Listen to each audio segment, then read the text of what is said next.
Hello friends, जय जगन्नाथ।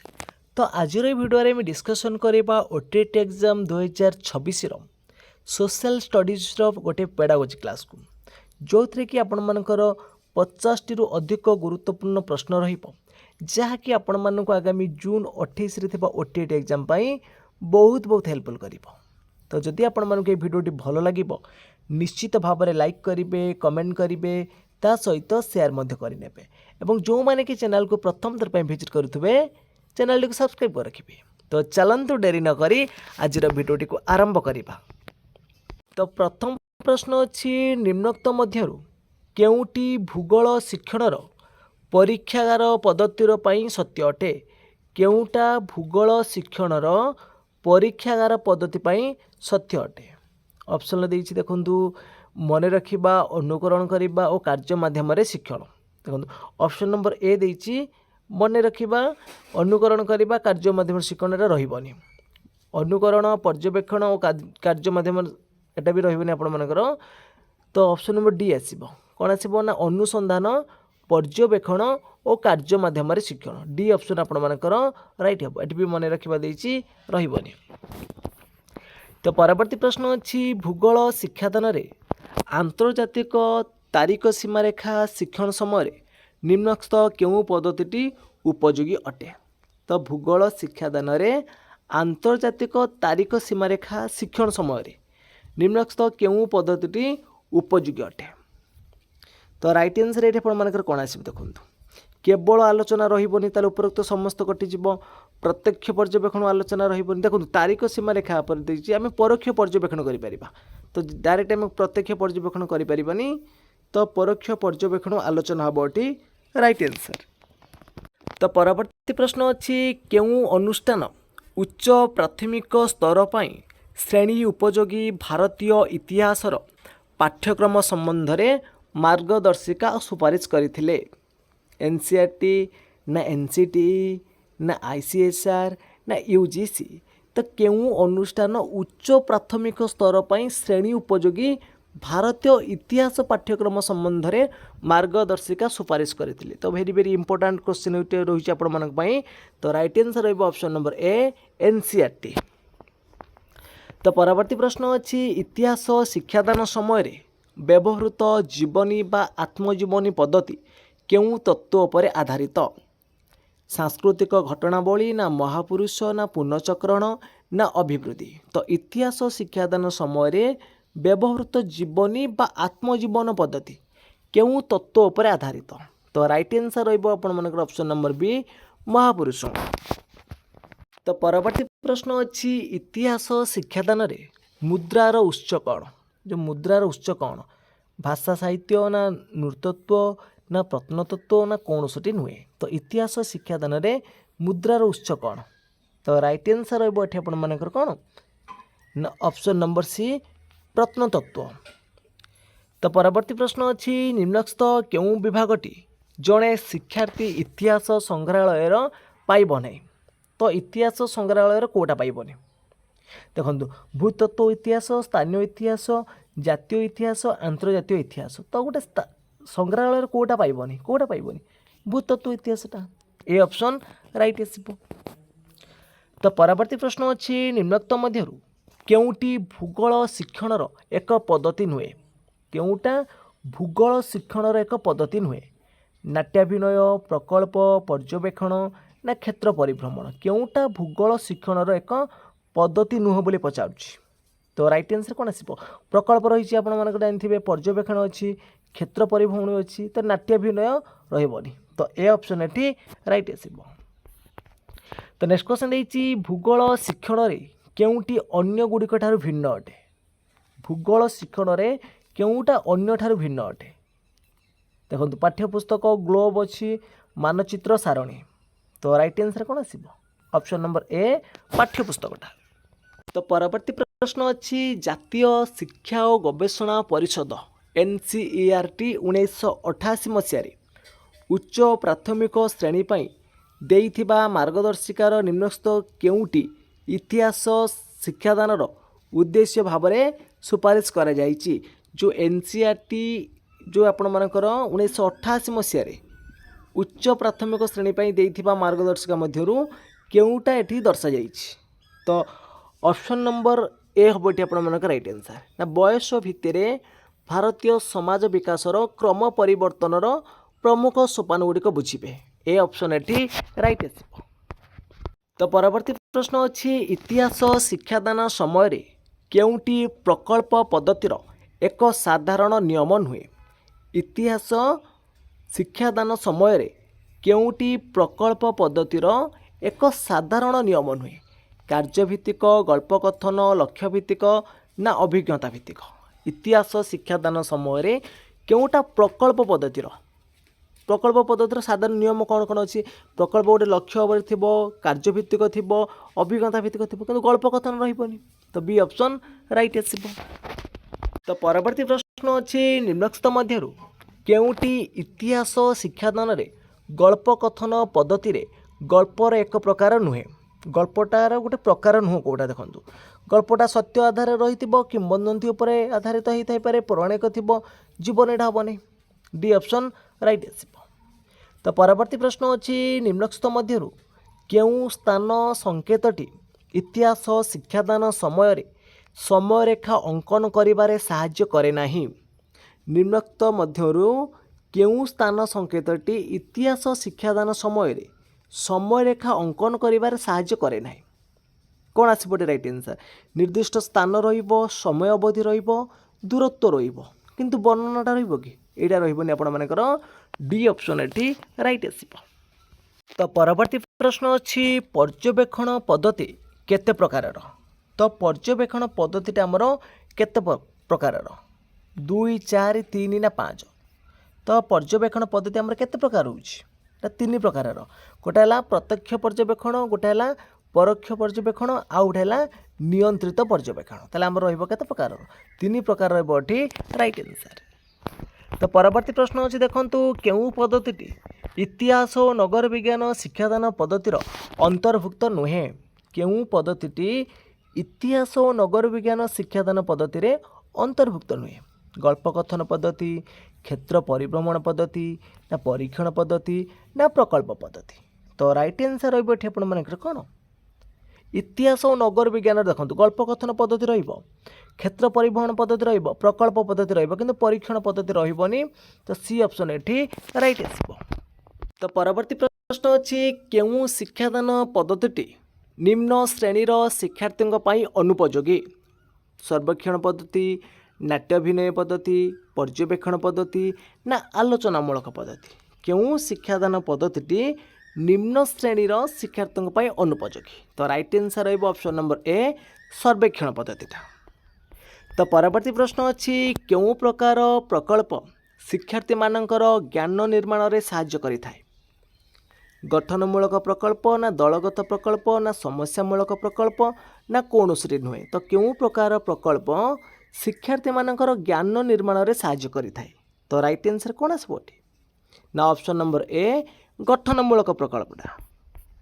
तो परवर्ती प्रश्न अच्छी सामाजिक विज्ञान अंतर्गत केउ विषय वस्तु शिक्षार्थी मानक मनरे देशात्मबोध जागृत करिबारे सहायक होता है।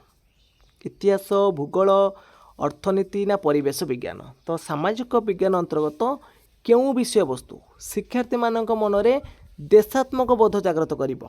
तो राइट आंसर कौन आसबो एठी आपण मानकर ना ऑप्शन नंबर ए इतिहास। तो परवर्ती प्रश्न अच्छी सामाजिक विज्ञान शिक्षण रे केउटी सबुठारु उपयोगी शिक्षण संबल। सामाजिक विज्ञान शिक्षण रे केउटी सबुठारु उपयोगी शिक्षण संबल प्रतिरूप चार्ट ना छवि ना रेखाचित्र। तो सामाजिक विज्ञान रे सबुठारु गुरुत्वपूर्ण आमर इम्पोर्टाट रही शिक्षण संबल होटा प्रतिरूपटा। तो परवर्ती प्रश्न अच्छी निम्नलिखित मध्यरु किए मान निर्धारण फलाफल को व्यवहार करिथांती। जो मान निर्धारण फलाफल रहिला किए व्यवहार करिवे शिक्षक करिपारिबे शिक्षार्थी करिपारिबे पाठ्यक्रम प्रस्तुतिकर्ता करिपारिबे ताले समस्त करिपारिबे उपरोक्त समस्त अब राइट आंसर। तो परवर्ती प्रश्न अच्छी मान निर्धारण पई केउ साधनटी व्यवहार करा जाए। मान निर्धारण पई केउ साधनटी व्यवहार करा जाए प्रश्नपत्र पर्यवेक्षण फर्द चेकलिस्ट ना उपरोक्त समस्त। तो राइट आंसर रही ये आपर कौन राइट आंसर हो ऑप्शन नंबर डी उपरोक्त समस्त। तो परवर्ती प्रश्न अच्छी केउटी आलोचनामूलक पद्धति नुहे सेमिनार सम्मिलनी ना सिम्पोजियम ना शिक्षकों वर्णना केउटी आलोचनामूलक पद्धति नुहे तो राइट आंसर कौन आसब आलोचनामूलक पद्धति नुह बोली देखो शिक्षकों वर्णना यहाँ हम वर्णनात्मक जीव ये आलोचना रही बाकी सेमिनार सिम्पोजियम सम्मिलनी सब रलोचनामूलक पद्धति। तो परवर्ती प्रश्न अच्छी भूगोल शिक्षादान रे आलोचनार मुख्य उद्देश्य डैश अटे दलगत चिंतन ना एकक चिंतन ना शीघ्र कार्य संपादना ना कौन सी नुहे तो भूगोल शिक्षादान रे आलोचनार मुख्य उद्देश्य डैश हम कौन हो पार आलोचनार मुख्य उद्देश्य ना दलगत चिंतन ए ऑप्शन राइट आसब। तो परवर्ती प्रश्न अच्छी केउ तथ्यटी पिलांक पई अधिक स्थायी होता है तो पिला मानक पई केउ तथ्यटी अधिक स्थायी रहिबो देखंतु पुस्तक संगृहीत तथ्य हेनी ताले उभय भी कटिबो कौन नुह बोली ताले पर्यवेक्षण माध्यम संगृहीत तथ्य रही राइट आंसर।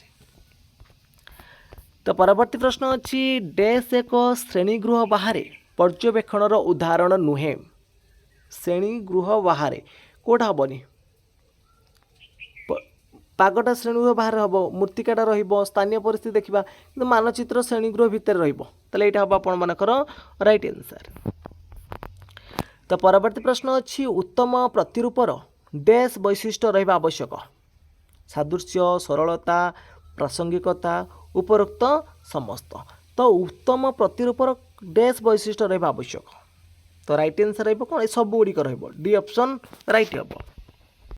तो परवर्ती प्रश्न अच्छी भूगोल रे मूल्यांकनर मौलिक उद्देश्य कौन भूगोल रे मूल्यांकनर मौलिक उद्देश्य कौन पाठ्यपुस्तक भित्तिक ज्ञान को मन पकेबा ना छात्र छात्री विभागीकरण करवा ना छात्र छात्री मानक मध्य सामाजिक वैषम्यता मापिबा ना छात्र छात्री को मतामत प्रदान करवा तो भूगोल रे मूल्यांकनर मौलिक उद्देश्य कौन ना छात्र छात्री को मतामत प्रदान करवा। तो परवर्ती प्रश्न अच्छी केउ शिक्षण सामग्री भूगोल शिक्षापी अति आवश्यक केउ शिक्षण सामग्री भूगोल शिक्षापी अति आवश्यक प्रतिरूप ना भूचित्रावली ना श्रवण दर्शन सामग्री ना लेखचित्र तो राइट आंसर रही आपर ऑप्शन नंबर बी भूचित्रावली। तो परवर्ती प्रश्न अच्छी भूगोल शिक्षादान रे क्षेत्र परिभ्रमणर उपादेयता कौन क्षेत्र परिभ्रमणर उपादेयता कौन मूल्यांकन परीक्षामूलक सूचना मनोरंजन ना उपरोक्त समस्त तो राइट आंसर हम कौन ना मूल्यांकन। तो परवर्ती प्रश्न अच्छी भूगोल शिक्षणर मुख्य असुविधा डैश अटे तो असुविधा सब रहिबो पुरातन शिक्षादान पद्धति पाठागार अभाव तालीमविहीन शिक्षक ताले डी ऑप्शन एटी राइट आसब। तो परवर्ती प्रश्न अच्छी भूगोल रे कार्यभित्तिक प्रश्नर प्रयोग को शिक्षण को कौन कह कौन करे तो भूगोल रे कार्यभित्तिक प्रश्नर प्रयोग शिक्षण को कौन कर प्रसारित विस्तृत आनंदमयी ना तर्कसंगत राइट आंसर हम कौन ऑप्शन नंबर सी आनंददायी कर। तो परवर्ती प्रश्न अच्छी केउ मानक सूचक परीक्षण पद्धति विश्लेषण सहित संश्लिष्ट केउ मानक सूचक परीक्षण पद्धति विश्लेषण सहित संश्लिष्ट योजना प्रस्तुत करने चेष्टा करने ना मूल्यांकन तो राइट आंसर है ऑप्शन नंबर डी मूल्यांकन। तो परवर्ती प्रश्न अच्छी केउटी इतिहास शिक्षादानर परिसरभुक्त नुहे इतिहास शिक्षादानर परिसरभुक्त नुहे पचारि तो अतीत घटना को स्मरण करवा यहाँ इतिहास अतीत घटनारू भविष्य को आकलन करवा यहाँ भी रहिबो अतीत घटना सहित जड़ित चित्र को व्याख्या करवा किंतु अतीत घटनारू वर्तमान को आकलन करवा यहाँ तार परिसरभुक्त नुहे। तो परवर्ती प्रश्न अच्छी केउ उपादानटी इतिहास शिक्षादानर उद्देश्य निरूपण दिगरे साधारण विचार करा जाए नहीं विषय वस्तुर प्रकरण ना सांस्कृतिक ऐतिह्य ना शिक्षार्थी मनस्तात्विक आवश्यकता ना पितामाता सामाजिक स्थिति केउ उपादानटी इतिहास शिक्षादानर उद्देश्य रूप से विचार करा जाए नहीं। तो राइट आंसर कौन आसिबो एठी आपण मानकर ना ऑप्शन नंबर डी आसिबो पितामातांकर सामाजिक स्थितिटा। तो परवर्ती प्रश्न अच्छी केउटी सामाजिक पाठ शिक्षादानर परिसरभुक्त नुहे बोली पचारछि। देखंतु केउटा सामाजिक पाठ शिक्षादानर परिसरभुक्त नुहे। तो परिसरभुक्त नुहे बोली पचारछि। तो ऑप्शन भितर राइट आंसर कौन आसिबो ना सामाजिक घटनार पुनः परिप्रकाश संभावना डी ऑप्शन एटी राइट आसिबो। तो परवर्ती प्रश्न अच्छी सामाजिक पाठ शिक्षादान रे केउ पद्धति प्रत्यक्ष अनुभूति प्रदान करिथाए। केउ पद्धति प्रत्यक्ष अनुभूति प्रदान करिबो सर्वेक्षण परिभ्रमण आलोचना ना गल्प कथन। तो राइट आंसर कौन आसिबो एठी आपण मानकर देखंतु सर्वेक्षण हेनी आलोचना हेनी गल्प कथन हेनी तो प्रत्यक्ष अनुभूति देइछि तो परिभ्रमण कले पारिबो। तो नेक्स्ट क्वेश्चन आछि स्पिरिट ऑफ द लॉ एई पुस्तकटी किए रचना करथिले। Spirit of the law Montesquieu Voltaire Rousseau ना कार्ल मार्क्स।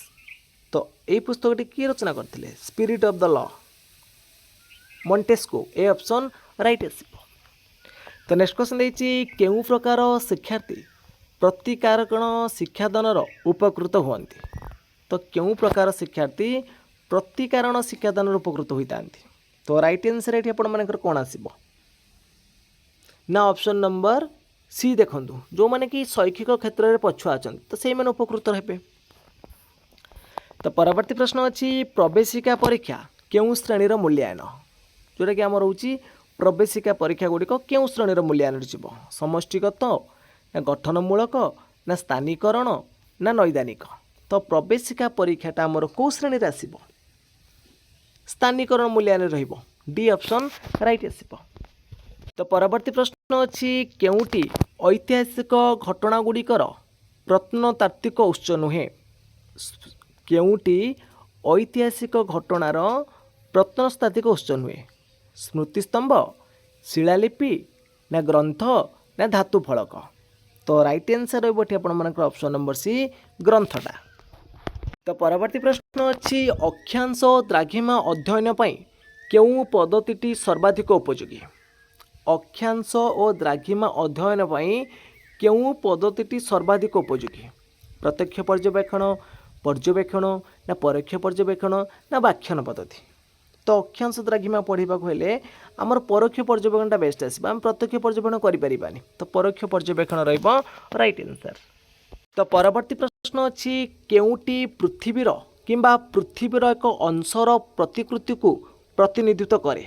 मान रेखाचित्र मानचित्र प्रक्षेपण कौन आसो ना मानचित्र भी देछि। तो राइट आंसर कौन आसो तो राइट आंसर हे आपण मानकर ऑप्शन नंबर डी आसो मानचित्र हम राइट आंसर। तो नेक्स्ट क्वेश्चन देछि एक मानचित्र रे केते तथ्य सन्निवेशित हेबो काहा उपर निर्भर करे। गोटे मानचित्र रे केते तथ्य सम्मिलित हेबो काहा उपर निर्भर करिवो मान प्रक्षेपण पारंपरिक संकेत ना उपरोक्त सब जाक उपर। तो राइट आंसर हम सब समस्त डिपेंड करिवो तार तथ्यटा पे। तो परवर्ती प्रश्न अछि निम्नोक्त मध्यरु केउटी प्राकृतिक मानचित्रर अंतर्भुक्त नुहे। केउटा प्राकृतिक मानचित्रर अंतर्भुक्त नुहे खनिज मानचित्र ना खगोलीय मानचित्र ना मूर्तिका मानचित्र ना उद्भिद मानचित्र। तो सठिक उत्तर कौन हम आपण माने कमेंट बॉक्स रे जणैबे। परवर्ती प्रश्न अछि निम्नलिखित मध्यरु केउ गुण जणे प्रभावी भूगोल शिक्षक संगरे संबोधित होई पारे नाही। केउ गुणटा जणे प्रभावी भूगोल शिक्षक संगरे संबोधित होई पारे नाही कोटा ना विद्यार्थी को बाहर करने पाई भौगोलिक परीक्षार उपयोगी करंतु। तो परवर्ती प्रश्न अछि भूगोल रे शिक्षण और शिक्षा को उन्नति करबा पाई उद्यम करंतु। निम्नलिखित मध्यरु ता भितर गोटे नुह कोटा नुआ वैज्ञानिक उपाय ना निपुण भावे शिखिबा ना अधिक शिखिबा ना प्राचीन पाठ्यक्रम दृष्टिकोण कोटा राइट आंसर आसीबो ना ऑप्शन नंबर 4 हेजबोठी राइट आंसर। तो परवर्ती प्रश्न अच्छी श्रेणी रे भूगोल पढ़ाइबा समय रे छात्र केन्द्रिक शिक्षण पद्धति क्या उपर आधारित। तो जितेबाला श्रेणी रे भूगोल पढ़ाइबा तो छात्र केन्द्रिक शिक्षण पद्धति क्या उपर आधारित समूहर समस्या निर्माण चर्चा निर्दिष्ट कर्तव्य आधारित व्यवहार शिक्षा समूह कार्य प्रस्तुति समस्त विकल्प हम राइट आंसर। तो फ्रेंड्स आज क्लास टी सरी जाइए। जदि आपण मानक क्लास टी भल लगी निश्चित भाव में लाइक करेंगे, कमेंट करेंगे, ता सहित शेयर करेंगे और जो मैंने कि चैनल को प्रथम थर विजिट करुवे चैनल को सब्सक्राइब कर रखिए। तो फ्रेंड्स आज पे एतिकी। जय जगन्नाथ, जय हिंद।